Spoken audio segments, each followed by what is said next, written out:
En abdiquant en 2014, Juan Carlos Ier espérait pouvoir être tenu à distance des scandales.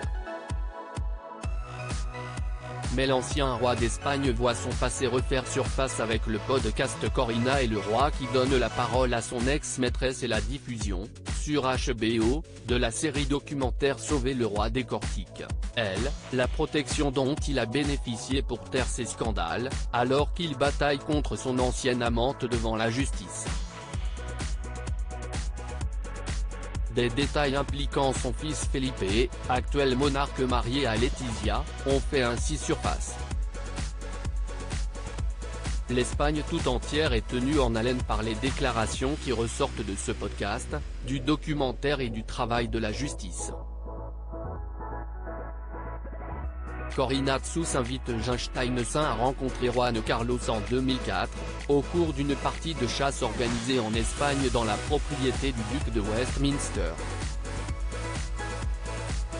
Commence alors une relation pour laquelle il aurait même pris une fausse identité. Cette même année est organisé le voyage de noces de Felipe et Letizia d'Espagne. L'ancienne maîtresse du roi qui a abdiqué a expliqué dans le podcast comment elle a organisé en 2004, le voyage de noces des princes Felipe et Letizia, dont la moitié du coût fut facturé à un ami de Juan Carlos, indique Le Monde.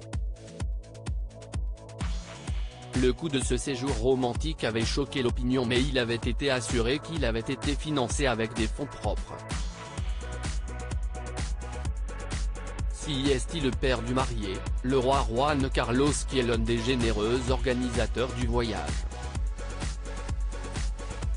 Le deuxième généreux donateur est Josep Cusi, un ami proche de Juan Carlos, qui aurait financé une bonne partie de la lune de miel via sa société Navilo. Cette lobbyiste internationale germano-danoise de 58 ans, ex-épouse d'un financier américain puis d'un aristocrate allemand clame avoir participé au financement du tour-monde au luxe indécent de l'actuel roi d'un montant de 500 000 $ qui avait permis au monarque de profiter des plages idylliques, des hôtels ultra-chics au Cambodge, aux Fidji, aux Samoa, en Californie, au Mexique et dans les îles du Pacifique.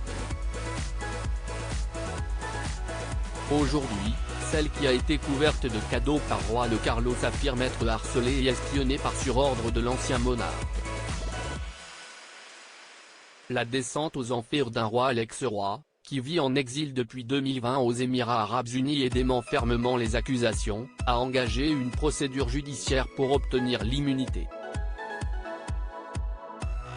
En mars 2022, la Haute Cour de Londres avait considéré qu'il ne bénéficiait pas de l'immunité personnelle, n'étant plus chef d'État ou membre de la famille royale, même dans le cas des actions antérieures à son abdication. Mardi, en appel, les juges britanniques ont estimé que les faits reprochés à l'ancien monarque pendant la période antérieure à l'abdication étaient couverts par l'immunité dans les tribunaux du Royaume-Uni. Cependant cette décision ne met pas fin à la procédure car la plupart des faits dénoncés par Corina Tsous invite Steinheim, également connue sous le nom de Corina Larsen, sont postérieurs à 2014. Un temps loué et remarqué pour avoir succédé à Franco à la tête de l'Espagne et mené son pays vers la démocratie, l'aura de Juan Carlos n'est plus qu'un lointain souvenir, même si les accusations de corruption sont classées sans suite.